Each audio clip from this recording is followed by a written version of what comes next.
To do that, which can then be followed by a rebuttal from the original candidate that will last 15 seconds maximum. All right, so now we will proceed with the debate.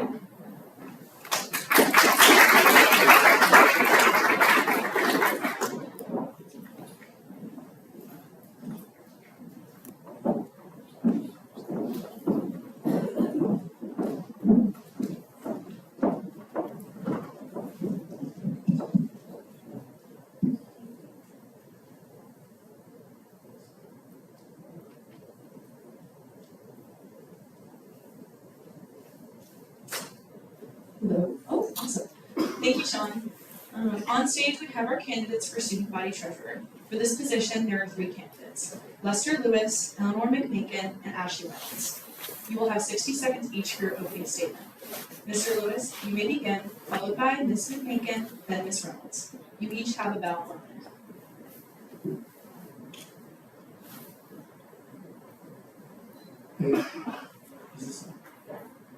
Hey, most of us are student body treasurer here. And I have a lot of experience sitting here in years like this. But let me just start by saying this to you about myself. You know, this past year I was selected. I've been part of the homecoming court here for 2024 and also serving. But I'm not here to brag about myself and talk about everything I've done. I'm here to talk about what I'm going to do, and what I'm going to do is give the money back to the organizations. I plan to do some restrictions day one and give that money back to those organizations and let them decide what they're going to do with their money. For far too long, we have been controlling, dominating, and telling people what to do. That's not what we're going to happen here today. I'm going to do that, and I'm going to give these restrictions. But also, I'm going to be fighting for you. You know, we are planning, my office is going to plan to raise a fund of $500,000 to add to our student activity budget and potentially eliminate the student activity fee. We're going to lower that tuition, keep the tuition frozen, and we're going to keep the money in our students' pockets year-round. Thank you. Your time is up. Ms. McMakin. Good afternoon, everyone, or well, good evening. My name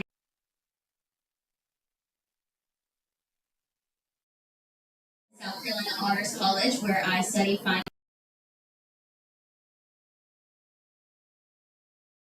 Not only do I have experience as a comptroller for the past 2 years, which works in the treasurer's branch, but also I have founded an organization on campus, and I have dealt with the requests from the organizational side. So I see how the effects of the treasurer's office affects these organizations, and thus what I need to improve in order to make this fair and equitable to everybody, including the organizations.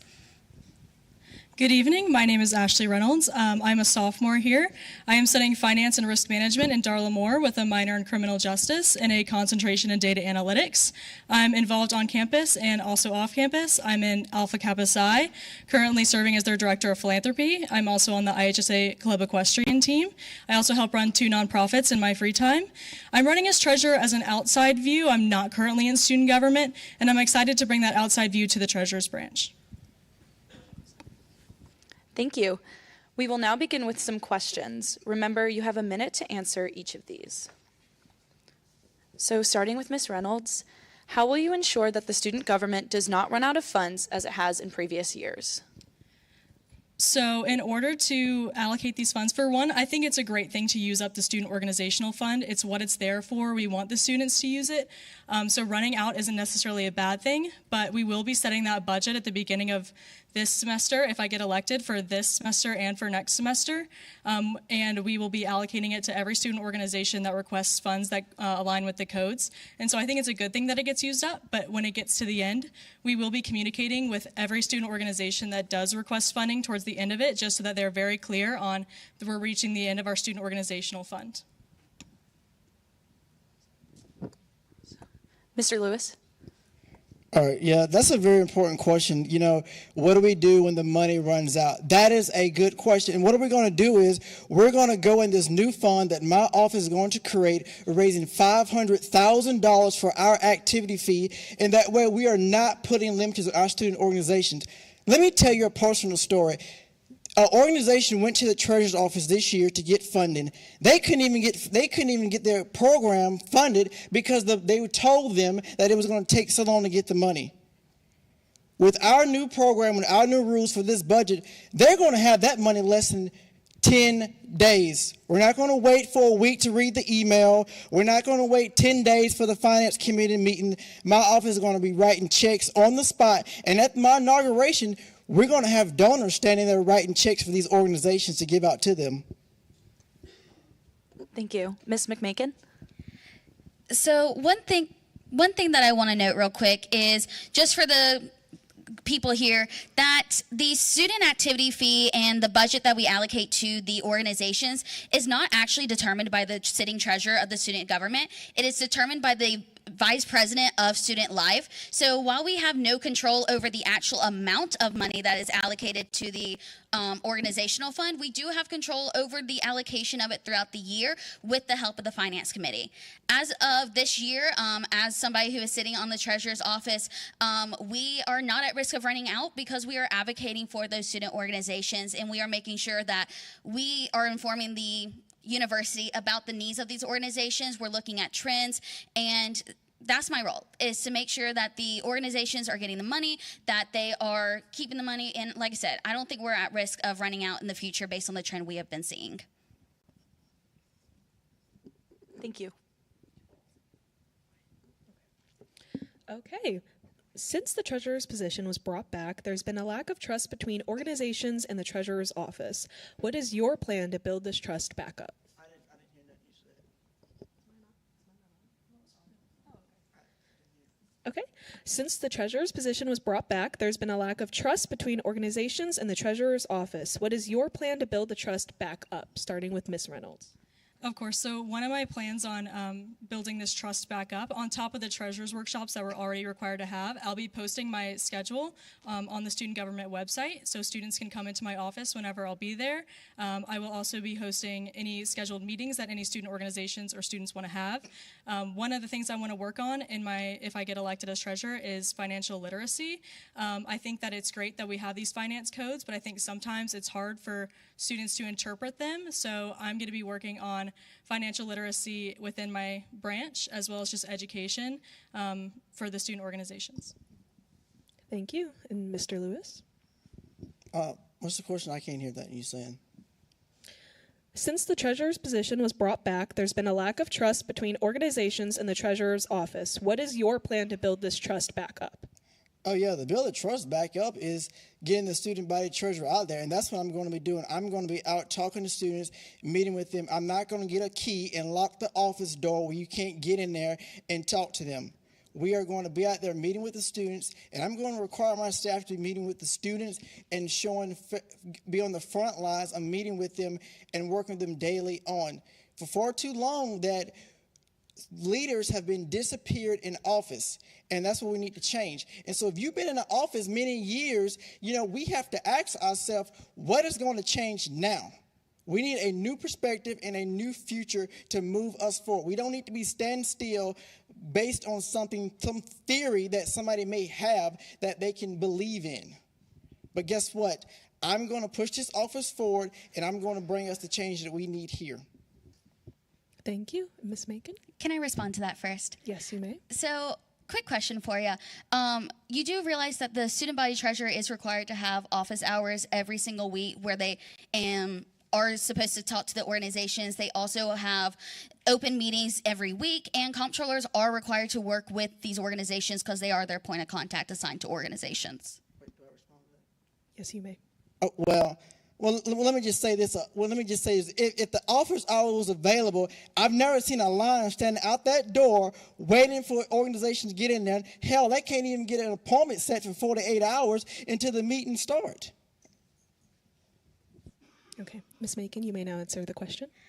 Okay, so back to the question regarding trust in the office. I definitely agree that trust has been lost in the treasurer's branch since it was reinstated 2 years ago. And I can't blame student organizations. Like I said, I run a student organization. I have waited 4 months to get a $5,000 reimbursement where I was not able to afford groceries. I was living off canned meals for about 2 weeks because I couldn't afford anything else. But there are many things that we have planned that we can do to reform the situation, which is we're going to make sure that we are being on top of Finance Committee and saying, hey, you need to clear up these gray areas in the code because there's a lot of gray areas, there's a lot of red tape. Furthermore, there's also a lot of things open for interpretation that are not being documented so that this interpretation is being changed from meeting to meeting, whatever they feel like. And that's something we definitely need to work on, a comp of more, of course. Thank you. Let's start with Ms. Reynolds. Awesome. I just want to say that I think Finance Committee has been doing a great job trying to restrict the codes, as I'm sure my opponent knows that SBL 11697 was just passed in Senate today, which is actually opening up the line of free and open to all students to free and will not restrict entry to all students, which is one of those things that I think is just a little bit more specific that will just help out our student organizations a little bit more. Okay, and then you may respond, Ms. Macon. While I applaud the efforts of the Finance Committee in that one specific instance, there have been numerous instances where the Finance Committee concludes early and doesn't finish all the bills, and the treasurer has to be on them and be like, hey, no, we need to finish going through all the requests. And a bunch of other instances that you can look back through by looking at the finance minutes. Thank you.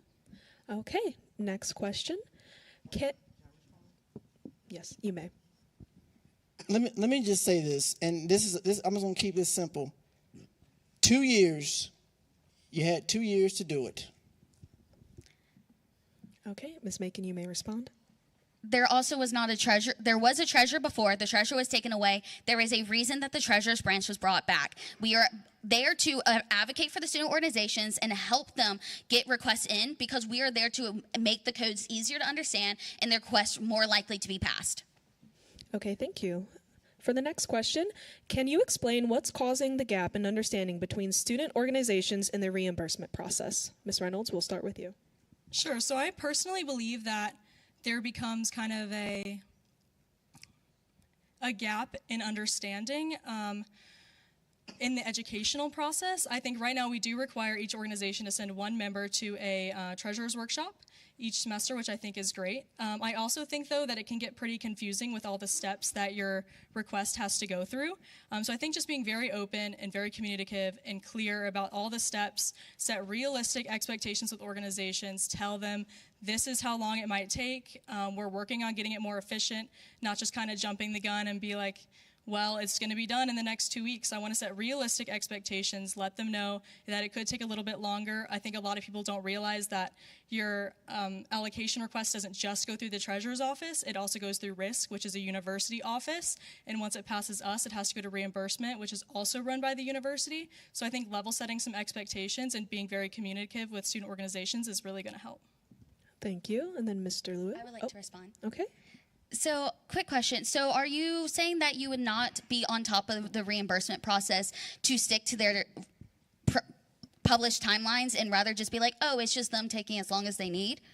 No, of course not. I just want people to understand that it's not just the treasurer's office that goes through these things. Actually, one of the things I'm going to work on, if elected treasurer, is that 48-hour policy, which I also know Reece tried to institute with her comptrollers. A lot of the students I've talked to said that their main issues come with their comptrollers. It kind of gets stuck there for a couple weeks, doesn't really move. But actually, with another bill that was just passed today, 116, I think it's 95, that has been codified. So now it's in the codes. They have to respond within 48 hours. So I'm really looking forward to enforcing that policy in my office. All right, thank you. Okay, thank you so much. Let me just say this, that when it comes to the misunderstanding about this process, the simple fact is that we're trying to work around the state law. Is I don't want to wait 90 days to get my money back and when I paid up for an event. You know, nobody should have to wait for that. We need to get these comp controllers, they need to be trained, and they need to be redefining their positions. You know, it's all nice and jolly that the Senate is passing all these bills, but if you don't have a backbone to enforce these bills, then what's the purpose of passing all these things you got going on? You know, you got to put your foot down and you got to let them know that we are going to get a broom and we're going to clean this office out from day one. You know, resignations, firing, whatever I got to do to get it straight from day one, that's what's going to take place. Okay, thank you. Ms. Reynolds, would you like to rebuttal? I would. I would also just like to add that if elected into office, I will not be hiring my friends as comptrollers. I will be going through a vetting process. I will be interviewing. I want these people to be committed to going through these requests. I want this to be something that they're interested in.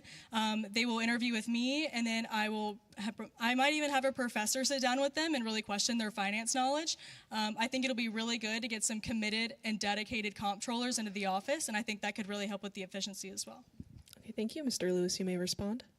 To help with the efficiency of this office is it's been understaffed for too long. You can't run an office short-staffed like that. We got to get the personnel in there and the people in there that know what they are doing. And that's why I've already started right now looking at $1 finance student majors that are running the student index fund down there. They know what they're doing about the money, so why not we go get them anyway, bring them up here, and let us help out run our money and get it straight. Okay, Ms. Macon, you may now respond to the question. Okay, so before I get into my response, I just want to clear up that the comptrollers have nothing to do with budgetary or financial knowledge and know-how. All they do is look over the request, make sure it goes by the codes. But I do definitely agree with Reynolds that we do need to be vetting these people and making sure that they know the codes, they know what they can approve, what they can't approve, and also what is wrong in the request and how to fix it so that these requests are more likely to be approved and not get struck down by that 15 University Day policy, because that is something that is a major concern. It has affected a lot of organizations and prevented them from getting funding, and that's what the comptrollers are there for. They are there to assist you in increasing the likelihood of your request getting funded. We don't manage a budget, we don't do any of that, and that's kind of what we as comptrollers do. Going from that, also I'm gonna leave it there actually. You may rebuttal if you'd like. Let me just ask this one question. If you've been in the office for 2 years, why didn't you do these policies for 2 years? You had a chance. You could have told, you was under 2 student body treasurer. You could have told Jacob, you could have told Reece that this is what you wanted to do, but you did not. What is 1 year difference going to make here today? You may respond, Ms. Macon. I actually have, if you have looked at any of the treasurer's meetings notes, I have advocated for travel advances. I have advocated for the finance committee to have these policies. I was part of the people who was like, we need to be on top of these requests and getting them done in like 48 hours. But as comptroller, I don't have the resources. I don't have the ability to go up to admin and be like, hey, I'm just a random student person. Can you listen to me? As treasurer, I will have the authority and the connections to be able to advocate for change. That is all your time for the rebuttal. Thank you, Ms. Macon. Awesome. So our next question is, how will you hold both student organizations and comptrollers accountable in adhering to the codes and the funding process? Ms. Reynolds, we'll start with you. So I'll start on the comptroller question. So I think that I will, of course, have all the comptrollers read through the codes. I can question them on the codes, and then I will also have someone who's been in student government longer, maybe like my running mate, Maura, to also sit down and ask them questions about the codes so that they're very aware. There's also a simplified checklist in our shared drive, which makes it a lot easier for comptrollers maybe who don't know every word of the codes to still be able to go through and make sure that the allocation requests are correct before that they're very familiar with the codes, which they will be, I'm sure. And then when it comes to student organizations and being aware of the codes, I think my treasurer's workshops will really help with that. I really want to be open, and I really want my comptrollers to know the codes well enough to also answer those questions for student organizations. And then, of course, my doors will always be open and my phone will always be open. If you have a random question, I'd love to answer it for you. Thank you. Mr. Lewis? Yeah. Thinking on that principle, that's nice and fine. You know, you can't tell somebody what a code means when you don't know what the code means yourself. I'm going to get a law student on my staff that understands laws and codes that can break it down and explain it to us, guess what, in simple terms for us people.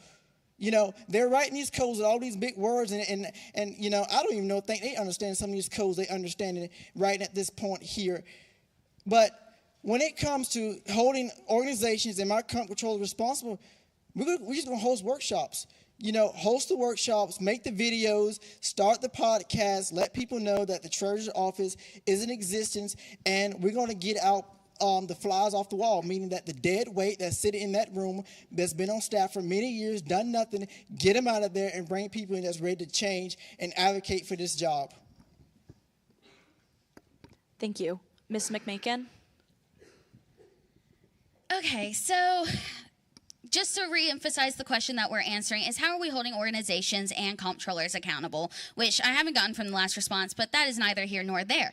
What we are basically wanting to do is ensure that, like Reynolds said, we are testing these comptrollers, we are making sure they are listening to the 48-hour policy, that they are listening to the codes that are codified by the Senate, because this is balanced powers. The Senate is part of this, we're part of this, the university is part of this. We're locked in by a lot of rules, we're locked in by a lot of black tape. We're just going to try and clear that up. We're going to try and make this as equitable as possible and clear as possible, which is kind of what I'm going to be doing, is I'm going to talk to Finance Committee, and I'm going to say, when you make that interpretation, it needs to be written down into a glossary so that everybody knows what that interpretation means. Because even the definition of conference is up for interpretation. The allocation of different methods of travel besides a personal vehicle is up for interpretation. There are so many things up for interpretation that need to be defined. Your time is up. Thank you. Yeah, you may respond. Yeah, that's nice and fine too, but let me just say this though, that again, these same policies and ideas that you have, they could have been done 2 years ago. You survived the controversy through Jacob, and you under Reece now, you could have put these policies in place. But let me just say this, Delaney, that when I take office on day one, these comp controls are not going to be treated like dogs. They've been treated like, we're going to treat them like humans with dignity and respect, and let them know this is not a paying job. This is their service. Your time is up. Thank you. You may rebuttal. I would like to remind you, I worked as a comptroller. It's almost like being in a classroom of your peers. There's a TA, there's your professor, there's the other comptrollers. I'm not going to go up to my student peer and be like, hey, you're doing everything completely wrong. Let me show you how to do this math equation. That's the role of the chief comptroller, the TA. That's the role of the professor, the treasurer. I don't have the power, and I haven't had the power, but I am advocating for change, and I will fight for this as treasurer.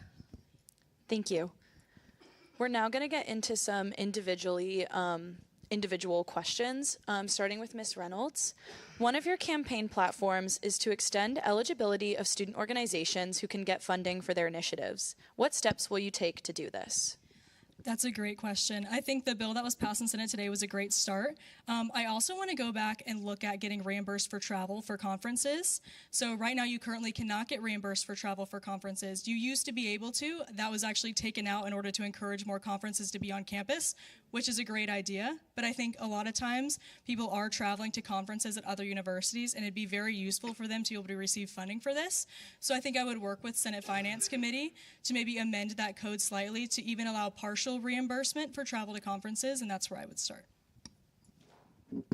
Thank you.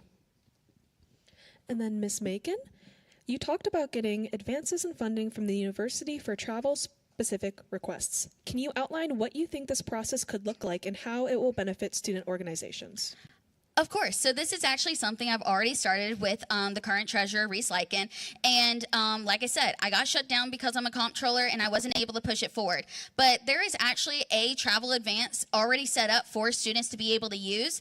And the university simply told me, oh, sorry, that's too much money. How many students are you wanting to fund? We don't want to deal with all of that. I couldn't push forward on that process, but I am going to. I found that travel advance. I will find other avenues. There are many ways that travel advances can happen in preemptive funding because, again, organizations should not have to take out a loan to do what it is that is required of them in their roles. Ms. Reynolds, you may rebuttal. Can I ask a question? Are you suggesting that we give student organizations money before their event occurs? I'm suggesting that we can implement policies like vendors. So currently we have university-approved vendors like Enterprise that we can purchase rental cars from. Rather than have the university students pay that, we can put it through an invoice similar to how we do it for Russell House reservation systems in Aramark, where the students aren't having to pay it, but it never touches their hands because I recognize your concern about misuse of funds.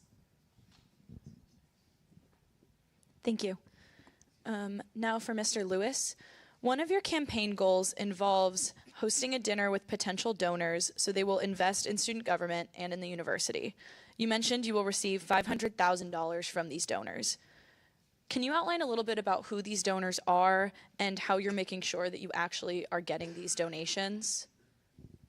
Yeah, I'm not going to give a donor's name up until I'm elected, but I would tell you right now is I had a phone call with several donors just last night, and we are prepared to host this dinner to expand our student activity budget and fund our organizations potentially $500,000. So what they're talking about is saying that we're running out of money and limited money. These restrictions will be lifted under our new budget that I plan to outline, and they have guaranteed that they are willing to come back, work with me. We're going to open those negotiations back up and those communications lines that have been broken for the last couple of years between them. Thank you. And do you have a backup plan for supporting student organizations if these donations do not come through?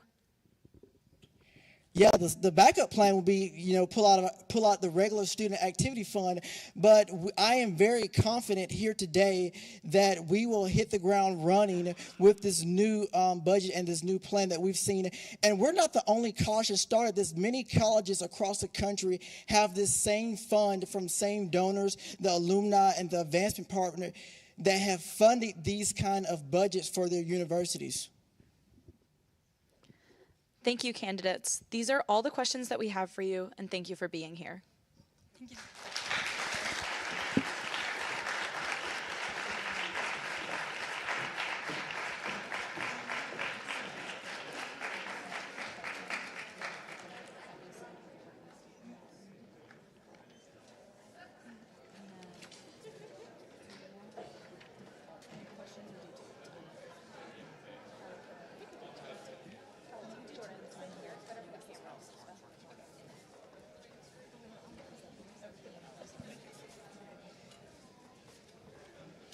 Okay. Thank you, Delaney. Next, we will be hearing from our candidates for Student Body Vice President, Emma Connolly and Jordan Richardson. Okay. Ms. Connolly, you may now proceed with your opening statement, followed by Mr. Richardson. Remember, you have 1 minute. Good evening, everyone. My name is Emma Connolly, and I am a junior broadcast journalism student with minors in both dance and in political science.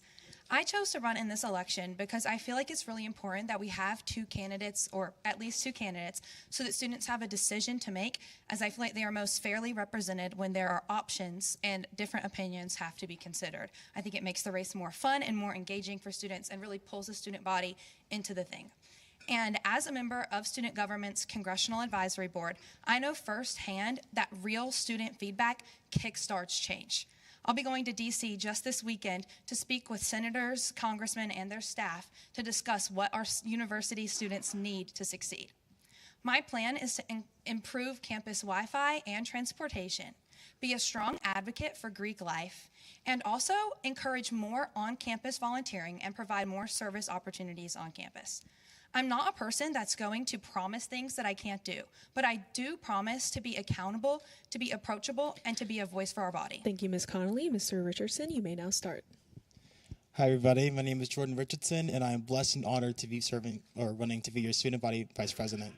I'm from Greenville, South Carolina, and I'm a sophomore studying mass communications and public relations. One thing y'all should know about me is I've been a huge Gamecock fan my entire life. I've been coming to football games, Columbia events, all kinds of stuff, and that's the real reason that I chose to come to USC. As soon as I came to USC, I chose to get involved in student government. I was involved in the freshman council. This year, I've had the honor to serve under Courtney's branch as Assistant Director of Communications. I've also externally served in the Homecoming Commission as Vice President of External Affairs. These roles have given me such a love and community and passion for the school. I want to make sure every student has it on campus. I want to be able to keep students first by making sure they have quality academics and advising, making sure they have, making sure they're student engaged throughout campus, and making sure they have the space to do so. And that's why I'm running for Student Body Vice President. Thank you. We will now proceed with some general questions, starting with Ms. Connolly. How do you plan on increasing campus engagement with the student government? I think a huge part of increasing campus engagement with student government is getting out there. I know student government already tables a lot. I've tabled as someone that's on GR, but I also think expanding our social media presence is really big, and I know Jordan knows this working in communications. So I think frequent posting on social media, whether that's Instagram or TikTok, is extremely important because that's how you reach the students of today. And so it's not through sending emails or writing on a website. It is social media and direct outreach. So going and speaking in clubs and posting on social media, I think, is the best way to up engagement. Thank you, Mr. Richardson.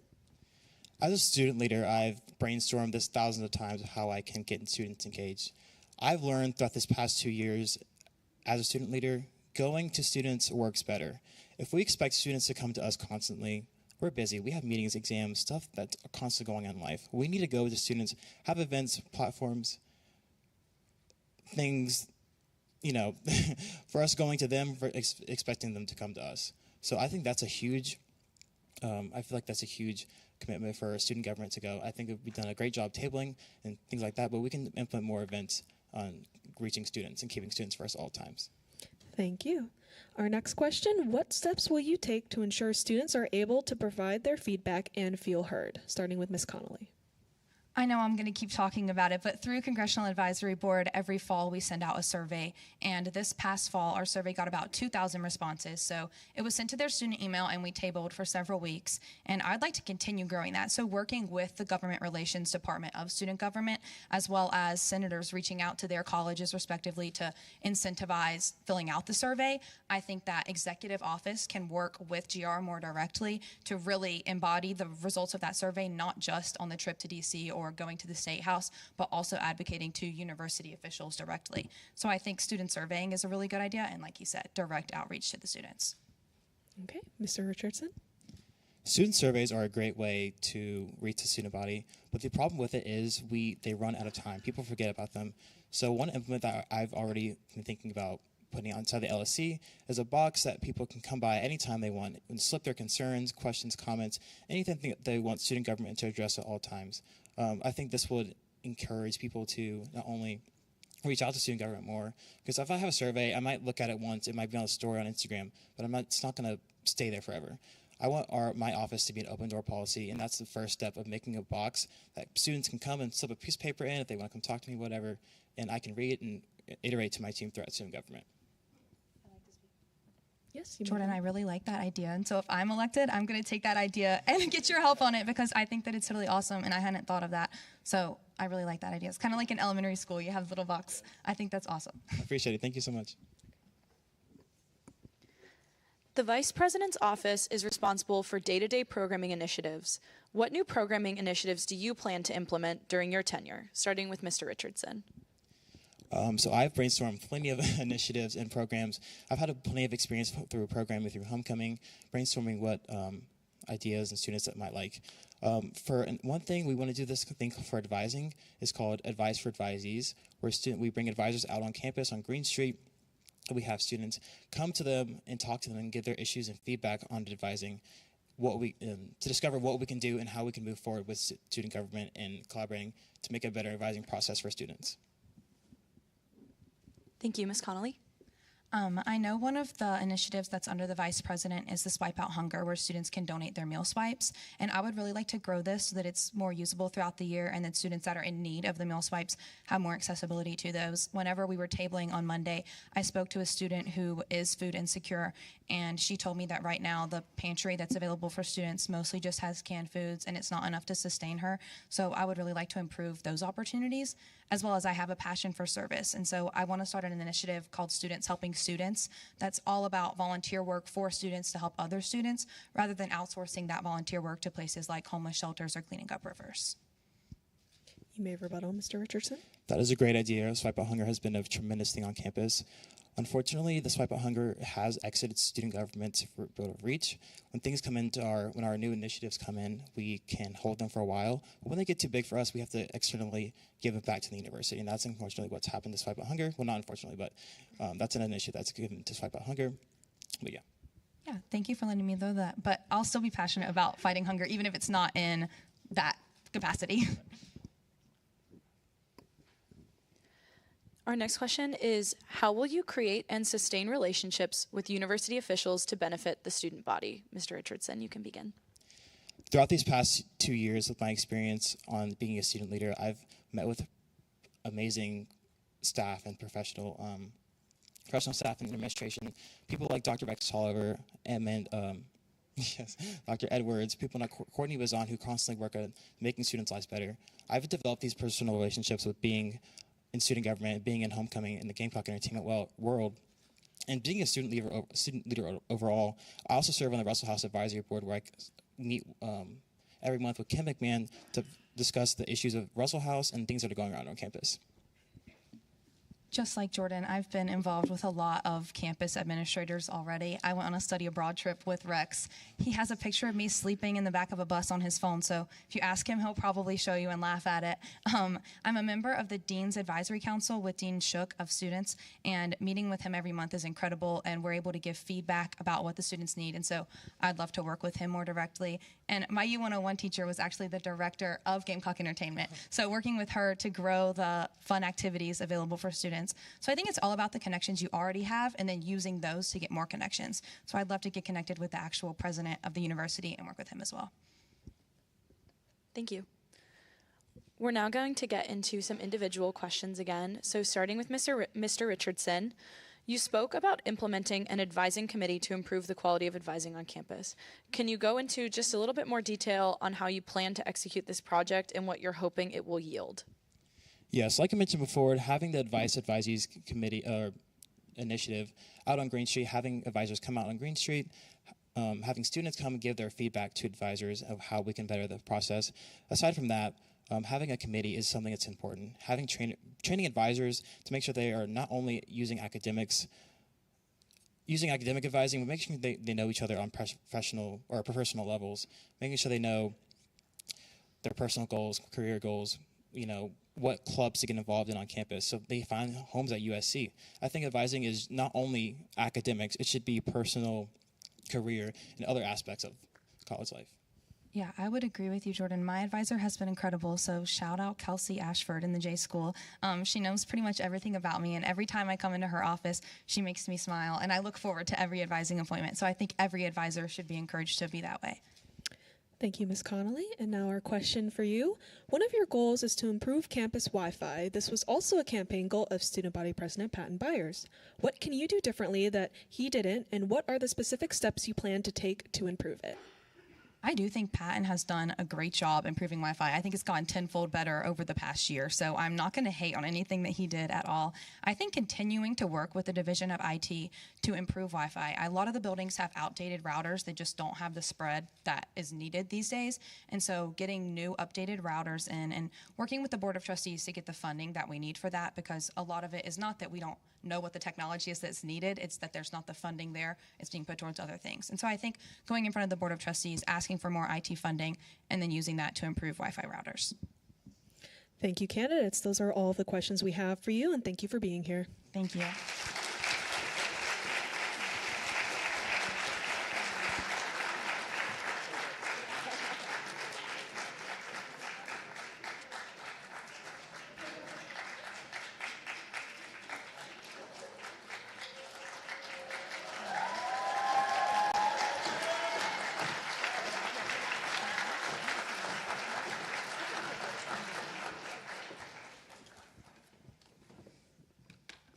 Thank you, Jenna. Now we will be hearing from the candidates for Student Body President, Bradley Gittins, David Heno, and Courtney Tax. We will begin with opening statements. Oh my gosh. There we go. Mr. Gittins, please proceed with your opening statement, followed by Mr. Heno, and then Ms. Tax. Remember, you will have 1 minute. You may begin. My name is Bradley Gittins. I'm a transfer student here at USC. Now, many of you guys may see me as an outsider, but I believe in making a change to student body as a part of the student body. I'm a United States Marine, so I have a lot of experience in actual government policies, while also having a lot of leadership experience, especially at the broad range. Thank you, Mr. Heno.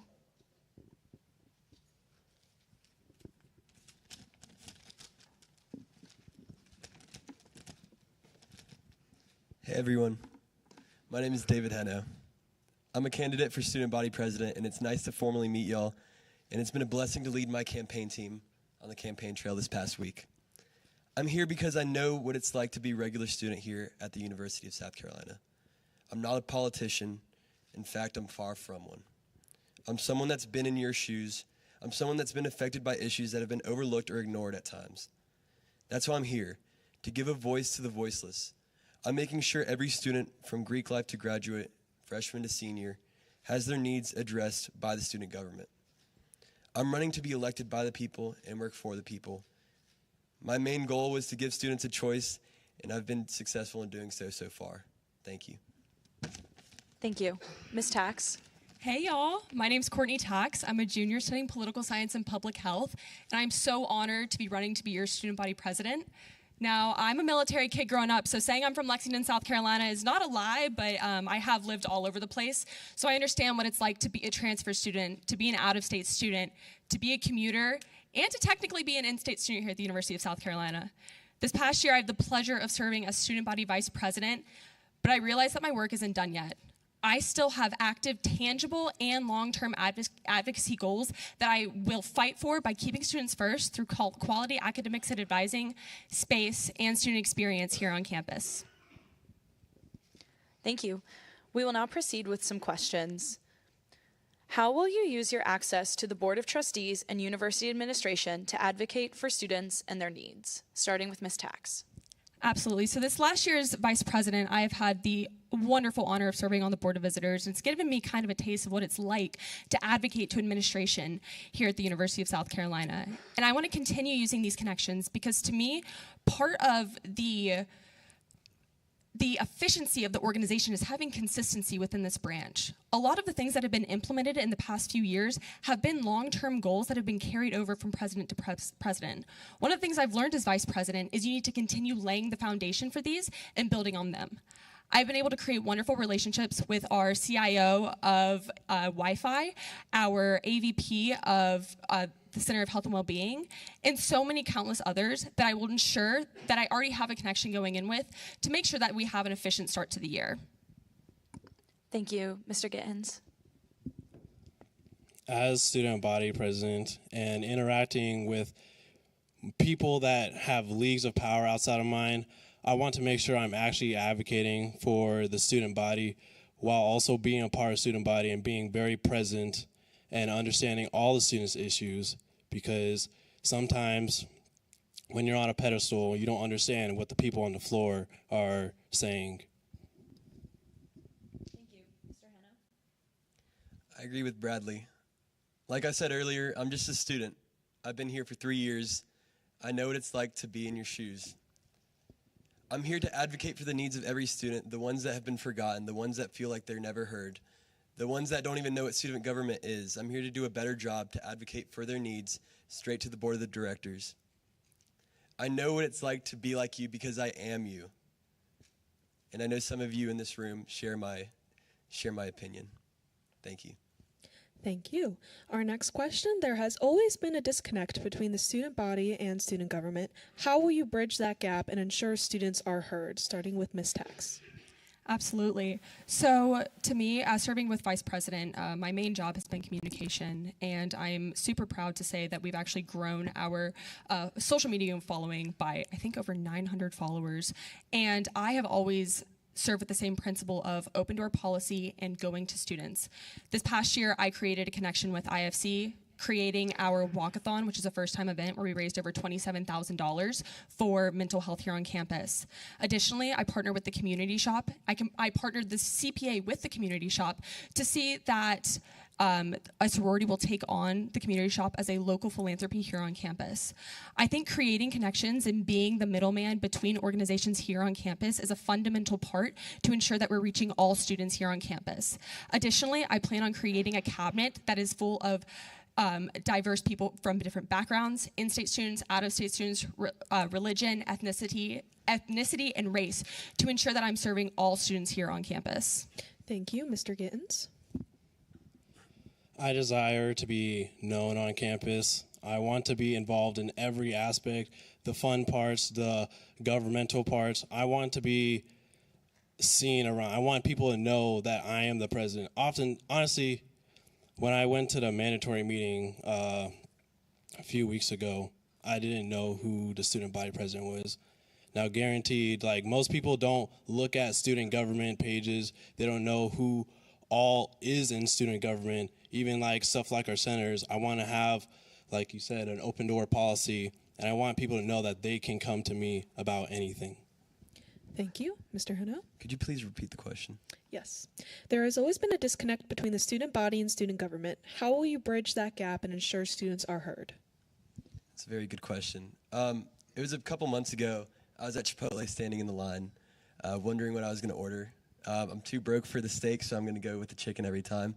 And I turn around and I have a conversation with a very interesting fellow by the name of Patton. And it came to my attention that we have a student body president that actually does very real things and achieves very real things. And I think the disconnect between the people and student government is that we're not active enough on campus. We're not doing enough. We're not making our voice heard by connecting with people where they are. And I'm happy to say that we've grown our social media following by around 430.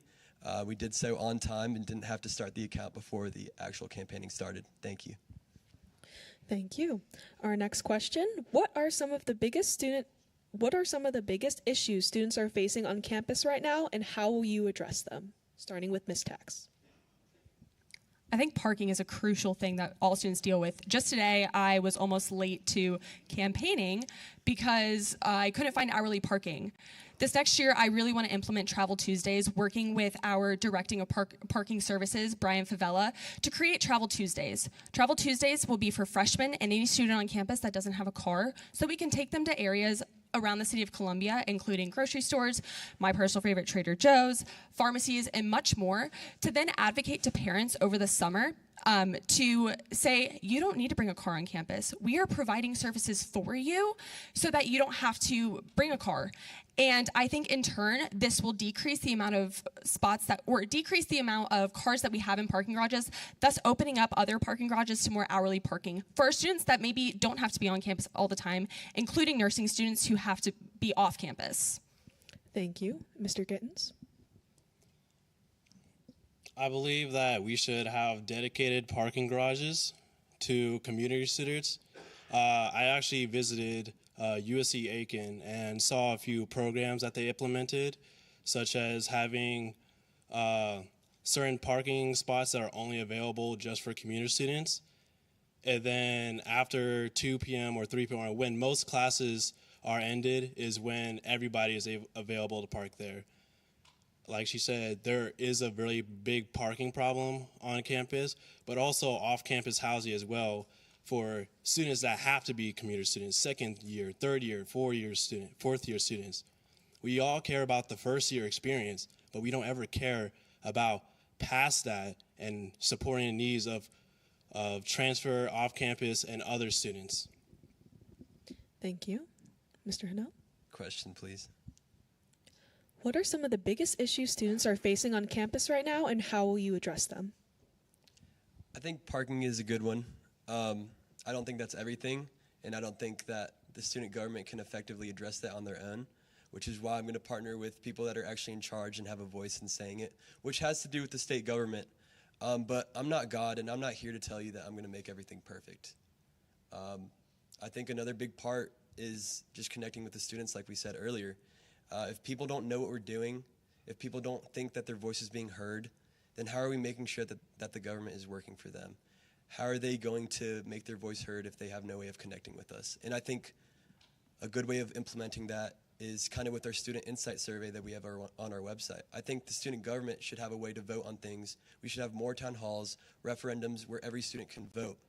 And I'm sure that not every student cares. I've talked to a lot of people that don't know what student government is because they don't care. But I know there's a lot of people that do care and would make their voice heard if they could vote. I would say that student government has a much larger voice than you think when it comes to administration. This past year, we heavily advocated to parking to actually implement the parking app, as well as new infrastructure within our parking garages. The fun little lights that go up that flash red and green. Those are being implemented to help increase the amount of, or decrease the amount of time that it takes to find parking spaces on campus? Can I respond? Yes. I don't think lights fix any of the problem. I think the problem is that we have too many cars on campus, and the only way to get rid of that problem is to either build more infrastructure or get rid of the cars by raising prices. And I don't think lights really fix the problem of not enough parking spaces where I can't even park at Strom or get a parking spot next to Darla because everyone's parking there. So let's be real in what we can achieve, and let's also be honest. Thank you. Thank you. How will you bring the offices of student government together and create a collaborative environment? Ms. Tax, starting with you. Absolutely. So this is something that I've really tried to implement last year, and I will 100% ensure that is implemented this year. And it's a more streamlined process across the organization. I'm in a very unique position here in this organization where I've served as both a chief of staff within Senate, and I've currently served as student body vice president. I understand the inner workings of the branch, I understand how they operate, and I understand the positions and the value that they all hold. I will ensure that whatever is being advocated for in the president's branch then is also being talked about in the vice president's branch, and we are properly tabling and communicating for that. And it's also being effectively communicated to the Senate's branch as well to make sure that we're writing legislation that is tangible to what we are talking about. Thank you.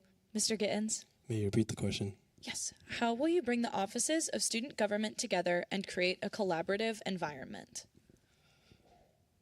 I would like to start off by having like accountability.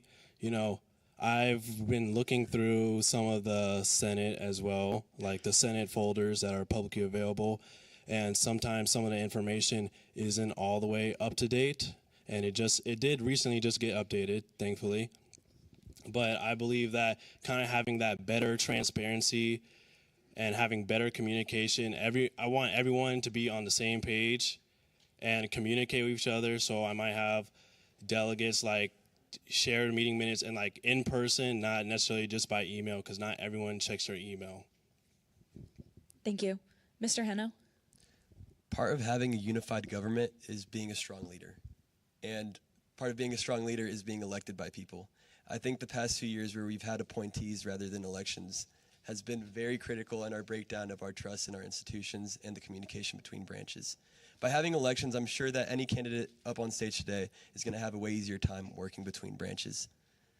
I'm also a businessman, so I know how to talk to people. I know how to get people to trust me, and I'm also a smooth talker, as you can tell from where I'm sitting. I love talking to people. I love meeting with people, and that's just something that I was born with, my God-given blessings. And I'm here to make a difference. I'm here to give people a voice and bring about change in the government. Thank you. How will you better the support USC offers students outside of the first year experience? Ms. Tax. Well, my platform is keeping students first, and that is all students here on campus. This past year, we implemented things that didn't just impact first-year students, they impacted all students. That includes water bottles in the student section, that includes Uber discounts, the after-hour shuttle. One thing that I think heavily impacts all students here on campus is nightlife safety. I believe at this university, we have worked incredibly hard to make sure that students are safe when they go to these nightlife areas, but we need, as a university, we need to ensure that students stay safe while they're there. I am going to work with my government relations team to ensure that many nightlife areas have cup covers, Narcan, and the Angel Shot program implemented in them. Thank you. Mr. Gittens. I believe just like we can't just base everything off the first year, like you guys said. And that includes student government as well. We can't create initiatives and then not follow through on them. Stuff like the Gamecock Community Shop, which was started by student government, but never received the support, and it required the students of the volunteers of the Gamecock Community Shop in order to make it become the thing it is today. And we just need to make sure we're following through on our initiatives and continuing to support them even before we start getting new initiatives. You may respond. I mean, I completely agree with you, but at the same time, when a department like the community shop becomes too big for student government, we decide to move it out and put it back into the university. I think that this cultivates the organization to create new ideas and be able to manage new ideas while also giving other students the opportunity to lead in a department like the community shop. And I'm incredibly proud of you being on executive community shop as well. But that was an opportunity that was given to you because we moved it out of student government.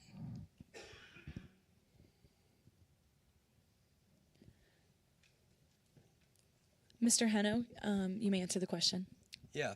I'm really proud of the work that the government in the past has done. I think that it's been a very incredible job that they're doing with the nighttime shuttles, with the Uber discount codes, and the water bottles before games. It's all an awesome idea.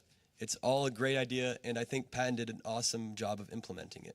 But we can't take last year's ideas and put it into today's government. Times have changed, and people have too. Once we've done these, we need people to know about these. Uber discount codes has not been rolled out in an effective manner. I know people that know about it but have never gotten a chance to use it. Why is that? Why is our process so unequal? It's probably because we're releasing it at some certain time that people can't get to them and people wake up early and get them. But we also have people that don't know about the nighttime shuttle. Why is that? We haven't done a good enough job to connect with students. And that's what I'm here for, making people more aware of what we have to offer. Thank you. Okay, we will now move on to individual questions, starting with Ms. Tax. One of your initiatives is the Travel Tuesdays. Can you go into more detail on how you will implement that and what steps you will take to ensure it will be successful? Absolutely. So first, I want to look at our Pass Food for Thought initiative. This is something that is run in Senate, and we gain a lot of insight about what students need here on campus. And I want to look at that and see what students are lacking and where do students need to go. Additionally, I would like to reach out to students and see what do we not have on campus that you need to get to? Next is immediately setting up a meeting with Brian Favela to talk about the logistics of this. He has been incredibly insightful and already discussed potentially implementing a shuttle that goes to grocery stores, but I want to expand this to make sure that we're reaching students that even if they may not need a grocery store, if they need a pharmacy, if they need to go buy clothes, they are supported as well. Thank you. And one more question for you. How will you balance competing past president's goals with your current goals? Can you repeat the question one more time? Yes. How will you balance completing past president's goals with your current goals? As in patent buyers, correct? I think within the organization there is, again, a beauty in consistency. And there is a very big difference between tangible goals and long-term goals. As I said before, the tangible goals are the goals that you get done within the year. The long-term goals are ones that need a little while to start being advocated for and then put into motion. I've worked incredibly close with Patton and understand the inner workings of the President's branch and initiatives that have already been implemented, and I will ensure that those are continued while also building on them and improving them with my initiatives as well. Thank you. You may rebuttal. I think there is a beauty in consistency. I agree with her. But there's also a beauty in new thought. And what's going on in the government is that all too often we're found isolated. We can't give new ideas because we're not electing people. They've been appointed by generations prior, by administrations prior. And I think I'm here to change that, and I'm here to give a new voice to the student body. You may respond, Ms. Tax. If elected, I will ensure that every single candidate that has run this year is put into the organization in some way, shape, or form. I incredibly respect every single one of you and the ideas that you bring and want to ensure that those are implemented in the next year as well. Thank you. All right, Mr. Gittens, you are the only presidential candidate with no running mate. What do you believe sets you apart from your candidates who do have them? I believe that running by myself and being a neutral party is very important. I'm not influenced by anyone in student government. I have some friends that are a part of student government, but I've never been personally involved. I've done programs around student government, Dean Advisory Council, soon to be Dining Advisory Council. I've done interactions with the basic needs coordinators. I've done many things surrounding student government, but I figured it was finally time for me to be the voice for students. Too many times they'll tell me in private, but they don't ever bring up these issues And I hope to solve these issues that students are facing. Yeah, and another question for you, Mr. Gittens. You talked a little bit in your interview and also tonight on the stage about how it's hard for people on a pillar to understand what the floor is seeing. Do you believe that this is a problem with student government and at USC today, and how will you fix it? I believe that the problem sometimes is that we're too often in our offices. Well, obviously I know that you guys do go out to events sometimes. It needs to be a more consistent thing. I want to see them at maybe like even smaller organization events. I want to see them around campus. I just want to be able to know that's my president. I see him everywhere. I see him at even the small orgs, not necessarily just big fraternity or sorority orgs, just even multicultural organizations. Mr. Heno, you may rebuttal. I also want to remind people that the people on the pillar aren't working for the student body. The past few years, we haven't had anyone challenge the incumbent candidacies, and I think that's a problem. Why are the people that are blessed with being in government so scared to run? We need to ask ourselves, are these structures set up for healthy debate? Are they structures just to keep going on with what we're doing? And that's what I want to change. Ms. Tax? I just want to apologize if you didn't want to run against us last year, but I don't think that speaks to our ability to run for the organization at all. I think this past year we have been incredibly effective and proactive in serving the student body. And if it would have changed because people have run against us, I would like you to speak to all 4 candidates about that from last year. Mr. Heno? I don't think anyone was scared, and that's not what I was insinuating. But there is a problem with the opposition that goes on within the government, and there's definitely incentive structures that set up the opportunity for people to be corruptible. If everyone everyone within the structure is friends with one another, and they're also in charge of running the election, then there's a chance there for some stuff to go shady, right? That's the only question I'm going to pose. Thank you. So our next question is for both Mr. Gittens and Mr. Heno. You both have no prior experience in student government. What experience do you have that makes you qualified to take on the role of student body president? Mr. Gittens, you may start. I believe that my military experience speaks volumes, as I make decisions that are on a large scale and are of life and death. And I understand that in student government, not all decisions are going to be life and death, and not necessarily if I make the wrong move, someone will die. But to me, students' well-being, as well as my Marines' well-being, it's really important to me, and I believe that being just present and knowing that I'm one of you guys and not necessarily just a part of the student government infrastructure can be a boost. Thank you. Mr. Heno, you may go. Yeah, like I said in my opening statement, I'm not a politician. Something politicians like doing is saying they're going to fix your problem if you give them power. And what I'm seeing from the other side is, if you give us power, we're going to fix this, this, and this. But this is the exact same thing candidates prior have promised, and yet we've seen little to no change. We have to be realistic with the goals we're setting, and I'm not saying to run on things that we can fix to a lesser extent, but I'm just saying to be realistic and to understand that if you're working from the inside, you can't just say that you're going to do this if you've had the power for the past couple of years. Thank you. Ms. Tax, you may rebuttal. I think I have, within my past 2 positions, it's not that I've said I'm going to do it and I haven't gotten it done. I think as being an exec, you learn the amount that you're able to get done in a year. And I think what we ran on last year, we did get done. We got water bottles in the student section. We got Uber discounts. We got the after-hour shuttles. Those were all things that we advocated for on the campaign trail that got done. I'm advocating for more. I want to do more within this organization. I'm not saying I'm running because. Your time. Thank you, Ms. Tax. Mr. Heno, you may respond. The most important thing was the 4-year experience. What happened to that? What happened to parking? Why are we running on this again? Year over year, we have the same candidates running the same campaigns, and I'm sick and tired of it, and I know the student body is too. If they were here to hear this debate tonight, I know most of them would agree with me. And that's why I'm up here. I know half of you already have your mind made up. I know most of you, I know how you're going to vote, frankly. And I think that's the problem with this, is that if we don't have the normal students sitting in this room, nothing is going to change. The same people vote in the same elections year over year.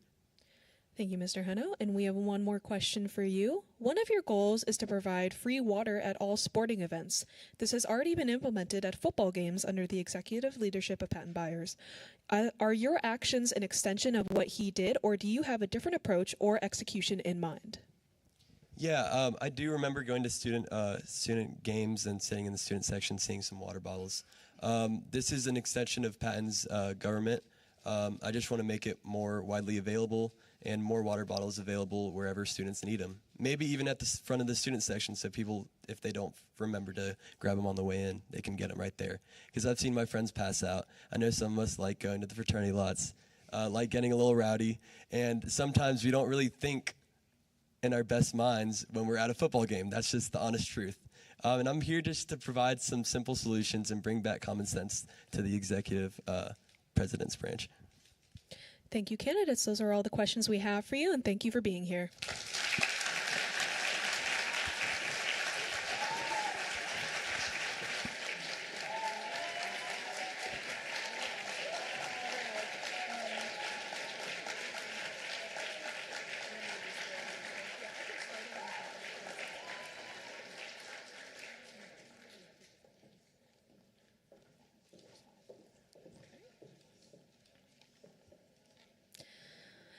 Finally, running for the position of Speaker of the Student Senate, we have Maura Hamilton.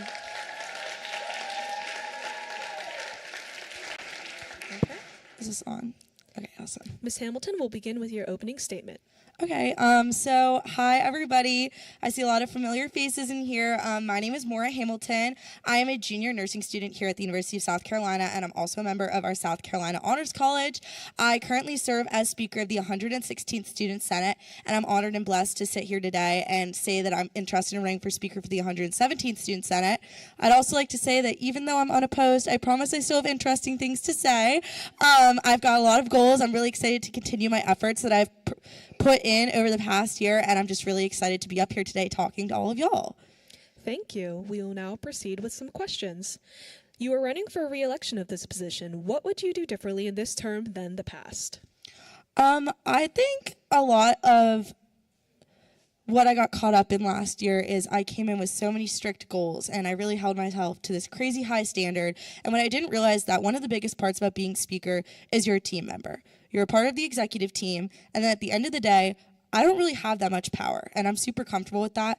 My number one priority is to be a resource to all of my senators. I see a bunch of them in the room today. Those people are my why. I want to make sure that in the upcoming year, if reelected, I want to keep that paramount in my mind, that these senators are my why, that my number one priority is to serve them, to make sure that they're getting their goals done, and that they're able to be the best representative of the student body that they could possibly be. Thank you. What is one area you believe you can improve on in student government that was not last year? I would say, first off, it already has started to be improved upon. I'm really proud of the work that we've done as an organization the past year, but definitely finance. That's a pretty common topic that comes up. I think that's one of the priorities of student government that has been paramount over the past few years. If you ask a student about student government, majority of the time, the only thing that they're going to know about us is that we do give funding to organizations. That's why I decided to run on a ticket this year with a wonderful candidate. Her name is Ashley Reynolds. Y'all just heard from her. She's running for student body treasurer.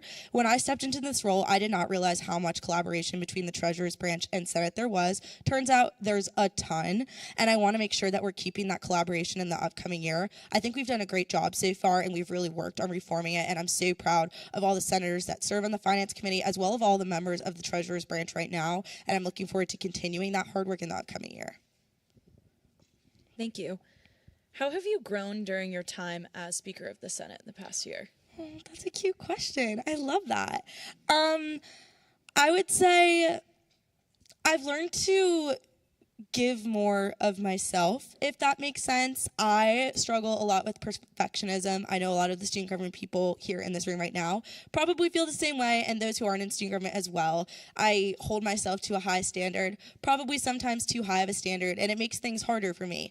As I've grown in this role and continued on, I realized the amazing capabilities that my senators have, and that some of the things that I have that are major weaknesses, other senators excel in. I want to make sure in the upcoming year that I'm doing a better job at delegating. I want to make sure that senators feel like they have the autonomy to get done what they need to get done. I want to make sure that I'm building up my staff members and feeling like they're getting professional growth as well. I want to make sure that freshman council members are able to continue proxying in Senate sessions and getting experience. And overall, I just want to build up others around me so they can feel the growth that I've gotten to feel over the past year. Thank you. You're running on a campaign to increase transparency of the Senate. How will you make sure that students are having their voices heard?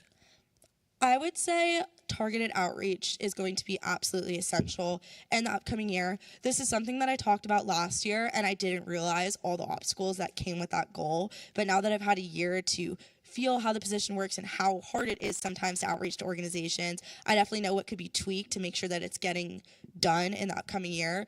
One of my biggest things that I want to implement is senators reaching out to organizations. Student organizations are absolutely the blood and heart of this campus. We have over 600 of them. I spent this summer working as a student life ambassador at orientation, talking about nothing but student organizations, so I definitely know a lot about it. I want to make sure that student government is reaching out to those organizations, because those are basically made up of all the students that care about our campus. They want to give back in one way or another. I know that they have opinions. Every college kid has opinions. Every college kid loves to complain. They're probably just looking for somebody to listen to them, and that needs to be my senators. Yeah. Do you have any other initiatives that you will take to raise awareness of Student Senate to the general student body? Can you repeat the question?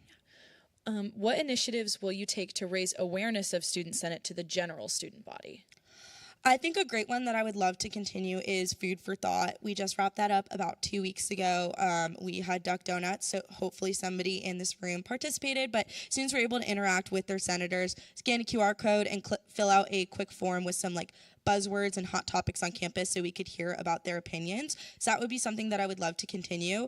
I would also say, I've talked about this in my campaign statement before, but I really love the idea of treasurers workshops. I'm honestly jealous that the Treasurers Branch gets to have such great face-to-face interaction with organizations, and I would love to see if we were able to host some sort of an open town hall, similar structure to a Treasurers Workshop. First half of it would be talking about student government initiatives that are currently planned or currently going on, and then the second half would just be open questions so that we would be able to listen to any student opinion.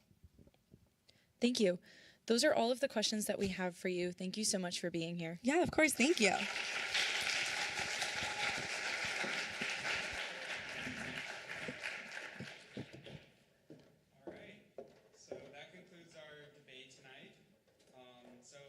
So much for being here, and I want to specifically thank, once again, Jenna, Swenson, and Delaney, Flanagan for coming out and helping moderate tonight. So thank you guys so much. And I also want to thank all the candidates for taking time out of their day to come here today. It's been so great seeing you guys out on campus advocating for the students and learning about their issues and what they want to see get done. And of course, thank you to every single student that has been here today, or that is watching, or that will watch. Again, I just want to encourage you guys to please take what you've heard here and have some civil discourse with your fellow Gamecocks and your peers. So, a couple reminders right at the end. I want to remind you guys that the ballot will go live next Tuesday at 9 a.m. So you can find that at sc.edu/elections. And they will, once again, they will open at 9 a.m. And they will close at 5 p.m. the following day, which is February 26th on Wednesday. And they will be open overnight. They can also be accessed through an email that will get email blasted to every single student on Tuesday, hopefully by 9 a.m., but if not, very soon after. If you have any questions at all regarding the elections, you're welcome to contact my office at saec@mailbox@sc.edu, and we can answer any questions that you have or direct you to the people that can answer the questions more properly. So thank you guys once again.